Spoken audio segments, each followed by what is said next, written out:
എല്ലാവരും ഞങ്ങളോട് ക്ഷമിക്കുക. ഞാനും വിഷ്ണു തമ്മിലുള്ള കല്യാണത്തിന് എനിക്ക് താല്പര്യമില്ല. എല്ലാവരും കൂടെ നിർബന്ധിച്ച കാരണമാണ് ഞങ്ങളെല്ലാത്തിനും സമ്മതം മൂടിയത്. ഞാനും ഏട്ടനും വർഷങ്ങളോളമായി ഇഷ്ടത്തിലാണ്. അത് ഒരാൾക്ക് മാത്രമേ അറിയുള്ളൂ, ചേച്ചിക്ക് മാത്രമേ അറിയുള്ളൂ. ചേച്ചി ഒന്നും മിണ്ടാണ്ട് വെക്കുകയായിരുന്നു. സത്യം പറഞ്ഞില്ല, എനിക്ക് ഏട്ടനില്ലാണ്ട് ഒരിക്കലും ജീവിക്കാൻ പറ്റില്ല. അങ്ങനെ തന്നെയാണ് ഏട്ടനുള്ളത്. അതുപോലെ ഞങ്ങൾ പോയി കഴിഞ്ഞാൽ ആരും അന്വേഷിക്കാനോ പിടിക്കാനോ ഒന്നിനും വരരുത്.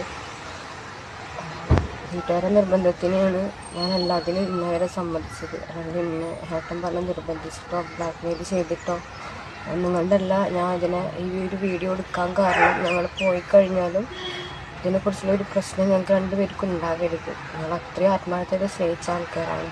ഞങ്ങൾ എവിടെയെങ്കിലും പോയി ജീവിച്ചുണ്ട്. ഞങ്ങൾ പോയി കഴിഞ്ഞാലും പിന്നെയും ഞങ്ങൾക്കൊരു പ്രശ്നം വരരുത്. അത്രയും ആത്മാർത്ഥമായി സ്നേഹിച്ച കാരണമാണ് ഞാനിപ്പോൾ ഇങ്ങനെ ഒരു വീഡിയോ എടുക്കുന്നത്. എനിക്ക് ഏട്ടല്ലാണ്ട് ഒരിക്കലും പറ്റില്ല. ഞങ്ങൾ അത്രയും ഇഷ്ടത്തിലാണ്. വർഷങ്ങളോളായിട്ട് ഞങ്ങൾ ഇഷ്ടത്തിലാണ്. ഞങ്ങളന്വേഷിച്ച് ആരും വരരുത്. ഞങ്ങൾക്ക് പിരിയാൻ പറ്റില്ല രണ്ടുപേർക്കും.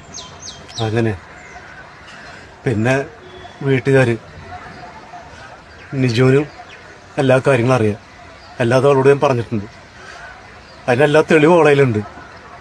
ഈ തെളിവും അവളെ കയ്യിൽ തന്നെ കിട്ടുക. അപ്പോൾ ഒരിക്കലും ഞങ്ങൾ അന്വേഷിച്ച് വരരുത്. ഞാൻ വരും തിരിച്ചു വരും. എല്ലാ കാര്യവും ശരിയാക്കിയിട്ട് എനിക്ക് 2-3 ആൾക്കാരെ കൊണ്ടുപോകാനുണ്ട്. അപ്പോൾ ഞാൻ വരും. ഞങ്ങൾ എവിടെയെങ്കിലും പോയി ജീവിച്ചോട്ടെ. ഇവിടെ ഇല്ലാണ്ടെങ്കിൽ പറ്റില്ല.